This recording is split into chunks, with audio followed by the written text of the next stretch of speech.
Então aqui nós vamos abordar agora o neoclassicismo, o romantismo e o realismo. Vamos começar com o neoclassicismo, que é o período que se caracteriza pela volta dos valores greco-romanos. O período clássico, né, da antiguidade. Então aqui a função da arte era elevar o moral e o ânimo das pessoas. Como que vai se fazer isso? A gente vai perceber que tem uma certa formalidade, uma racionalidade nas imagens que são mostradas, nas esculturas, pinturas e na própria arquitetura. A gente vai perceber também um certo equilíbrio nas cores, né? E também através de fortes emoções. Então, aqui a gente tem o Panteão. Como vocês veem, a gente logo reconhece o friso, a colunata romana, grega, né?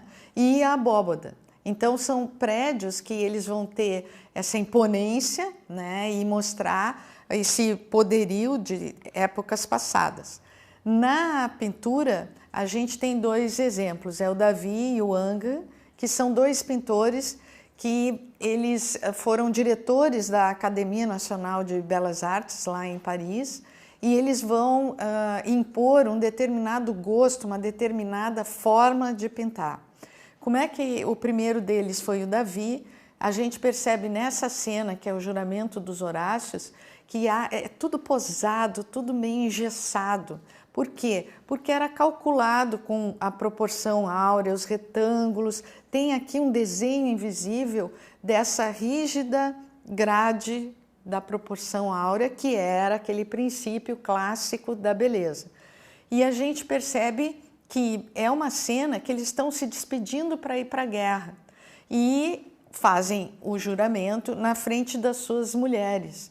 As mulheres estão desesperadas, mas não passa muito isso pela pose que elas estão. Não há um desespero expressado de uma forma dramática. Aqui a gente vê que elas estão placidamente chorando, né? Isso é o neoclassicismo.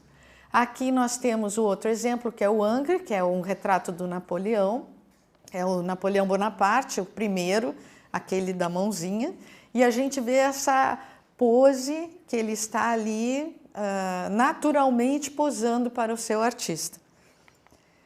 Então, Ingres, ele foi famoso também pelas mulheres que não aparecia a marca das pinceladas nessa pintura neoclássica. Isso era proibidíssimo, tinha que ser essa passagem de luz e sombra bem suave, que é aquilo da pintura a óleo que a gente viu lá no Renascimento, né, com Leonardo da Vinci. O que a gente vê também? É uma beleza idealizada. Essa mulher parece que ela não tem ossos, ela tem um prolongamento do braço que parece de borracha, né, como se fosse elástica, assim. A gente vê também uma escolha de cores de uma gama muito discreta, não tem grandes contrastes de cor. E o outro exemplo arquitetônico é o Portal de Brandemburgo. Vocês vejam que tem uma biga com 4 cavalos, não é apenas um arco do triunfo, né? Esse arco ele tem 5 segmentos. Então é esse exagero, uma imponência, né, que é para mostrar esse poderio neoclássico, né, do país. E aqui a gente passa ao romantismo, que foi, na verdade, um movimento paralelo ao neoclassicismo. Eles quase se fundem, mas eles têm características bem diferentes. Então, no romantismo, a função da arte é emocionar, é mostrar o exagero, é exaltar a imaginação, todo esse poder da emoção e do sentimento.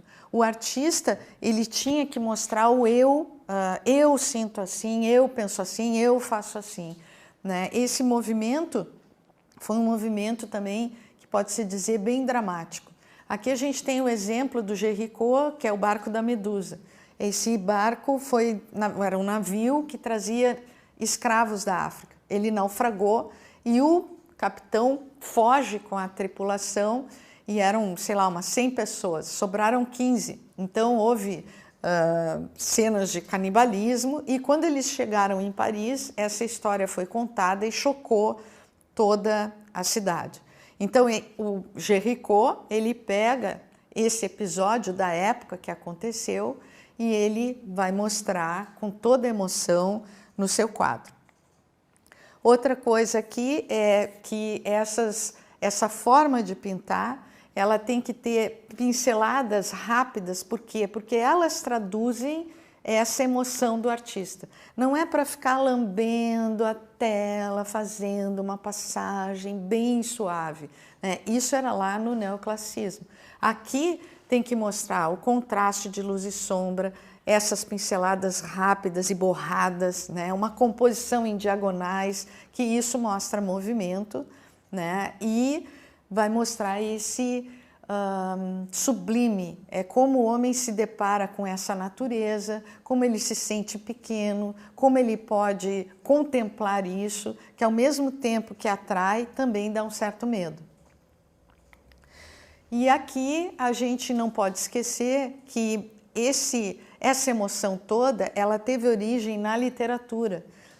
Esse movimento literário se chamou Tempestade e Drama, vem lá da literatura alemã. Aqui a gente tem um exemplo de um pintor que é inglês, mas que ele segue essa ideologia, né? Esse trabalho se chama O Barco a Vapor numa Tempestade de Neve, como a gente vê. O Turner era um artista muito especial, ele comprava o ticket para tomar o trem, entrava no trem, na cabine, botava a cabeça para fora, e tinha que ser quando estava chovendo. E aí o trem partia e ele via aquela confusão de chuva, água, vento, e isso ele tentava traduzir na tela. Mais romântico que isso, impossível. Então, aqui é essa vontade de mostrar essa imagem em contraponto àquela afetação francesa, de mostrar tudo engessadinho, certinho, né, no seu lugar. Lá na Espanha, nós temos o exemplo de Goya. Goya foi um artista atormentado, ele não gostava do Napoleão, Napoleão invadiu a Espanha naquela época, e aqui ele mostra as tropas, né, napoleônicas sacrificando pessoas na rua, que são os fuzilamentos do 3 de maio de 1808. Então aqui o que ele faz? Ele coloca essa vítima crucificada no meio do quadro, com uma luz intensa e os fuzis apontados para ele. E assim a gente pode passar para o próximo movimento, que é o realismo, e não podemos esquecer aqui que há uma passagem nesse início do século XIX, que é muito importante a influência da fotografia. O que vai acontecer aqui? A partir desse momento, a função da arte ela vai ter uma nova proposta, que é mostrar a realidade como se vê, sem modificações, porque a fotografia está aqui bicando essas imagens. Então, o que a gente vê? Que era deixar de lado as emoções ou a subjetividade ao olhar a vida. A fotografia está mostrando a realidade como ela é. Então, o que esses artistas vão propor? Por exemplo, como Courbet, ele dizia que ele não fazia anjos porque ele nunca viu um. Ele vai olhar quem? Os trabalhadores do campo, ele vai olhar os vizinhos dele, ele vai olhar as vizinhas, as pessoas que estão em torno dele. Ele faz os quebradores de pedras, assim como ele faz um encontro com um vizinho no meio do caminho, né? Ele faz uma moça se penteando. São cenas do cotidiano, né? Da vida que as pessoas levam. Então, aqui a gente tem o outro exemplo, que é o Millet, e ele vai mostrar a vida do campo, assim como o Courbet mostrou lá os quebradores de pedra, que era do ambiente urbano. Na escultura, nós temos Rodin, e Rodin teve uma encomenda da prefeitura pedindo um retrato, vamos dizer, uma escultura do grande escritor Balzac. Como é que ele vai fazer essa escultura? E aqui é um outro dado importante para a definição de escultura, que era uma coisa vertical em cima de um pedestal, e que é a subtração de material. E aqui, o que ele vai fazer? Ele tira o pedestal. Porque para o realismo, o Balzac era apenas um homem como outro qualquer. E ele vai mostrar uma escultura quase inacabada, como o Balzac se apresentava, ele era meio desleixado. Então, isso, a prefeitura não queria aceitar a escultura, mas o Rodin conseguiu mostrar todo o seu talento e hoje em dia ela foi também reproduzida em vários lugares, né? E a gente pode apreciar o Balzac. Então, assim, nós podemos encerrar a nossa aula sobre o neoclassicismo, o romantismo e o realismo, que entende do século XVIII até o século XIX. E nos vemos na próxima aula.